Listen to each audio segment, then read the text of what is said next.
chaque espèce dans la nature, il existe une diète spécifique pour être en condition optimale. Et c'est ce dont nous traiterons principalement sur cette chaîne. Je n'oblige personne à suivre une quelconque diète en particulier. Le but de cette chaîne étant simplement la prise de conscience et de connaître la vérité sur les aliments et leurs réactions dans notre corps.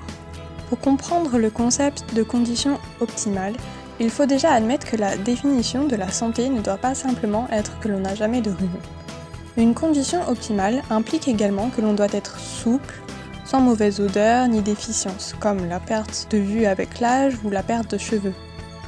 Alors pour savoir quelle diète est optimale pour l'homme, on doit bien comprendre comment marche le métabolisme humain. Et pour le découvrir, on a besoin en premier lieu de ne considérer que les produits raffinés, tels que l'eau, le sucre, le gras comme les huiles de cuisine, ou bien les compléments alimentaires, la vitamine C et les protéines en poudre. Si parmi tout cela, on ne devait choisir qu'une seule chose pour survivre, on choisirait tous, bien évidemment, l'eau. Et c'est en effet la seule chose avec laquelle l'homme peut survivre en moyenne 40 jours. Personne ne choisira les protéines en poudre ou même l'huile, et ce, même si on a déjà entendu dire qu'on en avait besoin pour avoir une bonne santé. Ainsi, on peut déjà conclure très clairement que l'eau est le plus important pour le métabolisme de l'homme.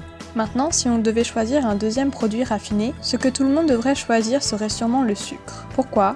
Tout simplement parce que notre métabolisme ne peut pas fonctionner sans notre cerveau et que notre cerveau ne distingue pas le gras ou même les protéines comme énergie. Son énergie vient du sucre. Par ailleurs, le cerveau représente 2 à 3% de notre poids, mais pourtant, il utilise en moyenne 80% de notre énergie. Par conséquent, pour que notre cerveau marche bien, il faut lui apporter un aliment qui contient du sucre à une proportion d'au moins 80% de notre apport énergétique total.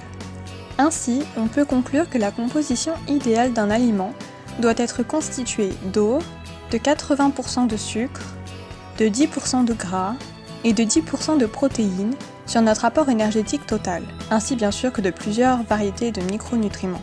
Alors de quels aliments s'agit-il ? C'est ce que nous verrons dans une prochaine vidéo. Merci, à bientôt!